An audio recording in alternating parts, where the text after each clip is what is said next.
We've got another question in from Shaoxin Ran. Do you think that the day for them taking down the Great Wall, the firewall is coming? I don't think they'll be taking down the Great Wall anytime. At this point, the wall may be doing more damage to their own image. I don't know. I personally don't think that is going to happen.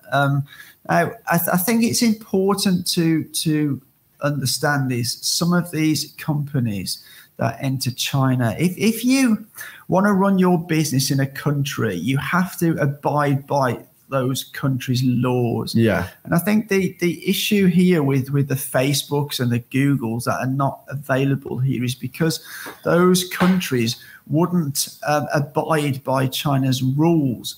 Whereas if, on the other hand, you take people like Microsoft and you take people like Apple, they've abided by China's rules, and they're both companies that are doing well here. And I think one of, I know part of the story behind Facebook being banned here is that they were talking of, that there was a lot of hate things on Facebook, and the Facebook wouldn't do a lot to address that. So China says either you address this problem or you're not going to be in China, and they didn't address it. Interestingly, I noticed that this hate sort of thing on Facebook went for a little while in the West, but I now notice also Western governments are starting to get more critical of the stuff that is appearing on these social platforms, and they're putting more and more pressure, and even some countries are passing laws now to make these companies remove this kind of negative sort of hate kind of speech off these social platforms. So, in a sense, that the Western countries are now starting to sort of moderate what is appearing on social media too. Yeah, I have an interesting point about that.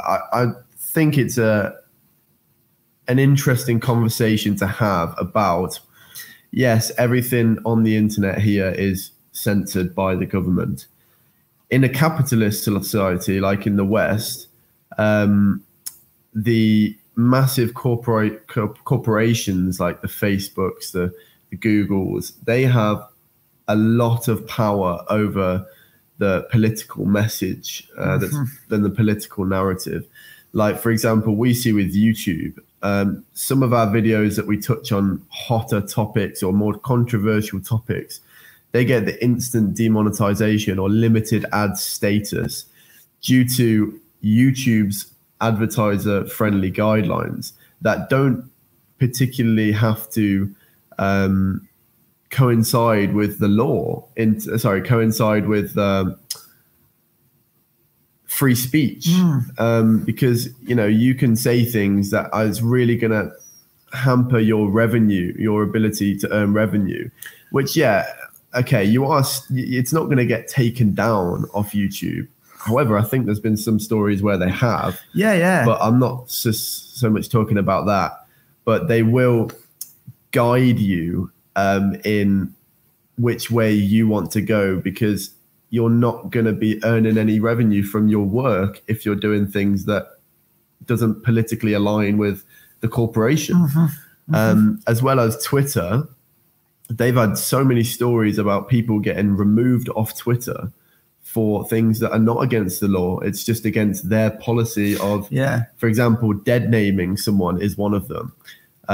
Dead naming is if someone has had a gender change, or that doesn't even have to be sexually. That can be just they want to identify with a different sex or whatever. If you call them by their biological sex, you can be removed off Twitter. Which is just insane, isn't it? So I believe that there's obviously more censorship here in China than the West, but I think this notion that people have free speech in the West is just a fallacy, really, because there are many things. Like I can't sort of say some of these words because now it's politically incorrect to and it's considered. But when I was growing up, obviously I'm a lot younger than Oliver, there were certain words and phrases that could be used which you would dare not say now. I even remember TV programs about certain scenarios, people living next door to each other and they call each other certain names, which would be, you wouldn't be able to use those phrases and words nowadays. So I think this thing about free speech is not as it's not as free as people in the West like to think. And this is something that's always leveled at us when we live in China. Oh, yeah, but you live in China, you're not allowed to criticize the government. But, okay, I can't openly go on the internet and criticize the government here. But many people, talk about their dissatisfaction of things. But the one thing I would say, and I truly believe this, if the majority of Chinese people were not happy with what the government were doing, I think something would change. Be a revolt. I honestly think that there would be a revolt. But in my honest opinion, I think a majority, not all, but I think a large chunk of Chinese people are quite happy with the government, what they've done. They've made their lives much better for the people over the last 20 or 30 years. They've provided a safe environment for them to live. They've provided them with the ability to earn money, and their lives have improved. And I think, there's a large majority of Chinese people who are okay with that. They're not really bothered about sort of macro politics and that they can't criticize things. I think as long as they're getting on with their lives, that's what they bother. And I think that's similar to people in the UK. I hear many people saying, I'm not going to bother to vote. It don't really bother me. Yeah. As long as I'm okay and I can get on with my life, that's fine. They're basically living like a Chinese person. So that's true. I think sometimes these sort of statements by people are not, 100% sort of, they don't sort of think about it. I think generally people think about their own situation. As long as they're happy, a lot of them don't really care that much about the bigger picture, to be fair. Yeah, I think there's a lot of mob mentality with this freedom of expression thing. You see this highlighted now with the COVID thing. Yes, it's a free society. You've got let's take the US, for example.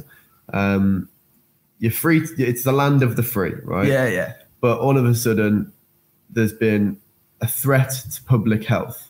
So temporarily, those freedoms have been removed because it doesn't now suit the period of, it doesn't, people aren't being sensible. People aren't, so they're forcefully having to take away those freedoms. So, it's kind of just what's the right word for it? It's a straw man fallacy, isn't it? It's not actually true. It's more that people just believe that it's true. Yeah. Whereas here, it's more just like, everyone's aware that these are the rules, and they don't try and mislead when it comes to censorship. They're very open, and everyone knows that things are censored. You can't talk about this. But in the West, it's more like they'll make the public believe that they can, but when it doesn't suit them, they won't allow it. So something else I just want to bring up as well, and this is sort of always something that I think about. If you look in the way the political voting system works in the UK, and I think many other what are so-called democratic countries, is generally after an election, the party gets into power didn't get a majority of the public vote. So you can have situations where only 35% of the people who voted actually voted for that party, yet they're in power, because we have this sort of, I think in the States it's called the electoral college system. In the UK, we have these sort of boundary votes. So actually, if you take, for instance, in the previous election in the UK, not the last one, but the one previous to that, a party called UKIP, run by a guy named Nigel Farage, They got a lot of the overall public vote for that party. I don't remember the exact amount, but maybe 25 to 30% of the population. But yet they didn't get one MP because of the system. So sometimes you get a party into power that's only got something like 35% of the country's vote, but but they're the ruling party. So that means 60 to 65% of the population didn't want that party in power. So how much of a democracy is it really? You know, I think this is an issue, you know.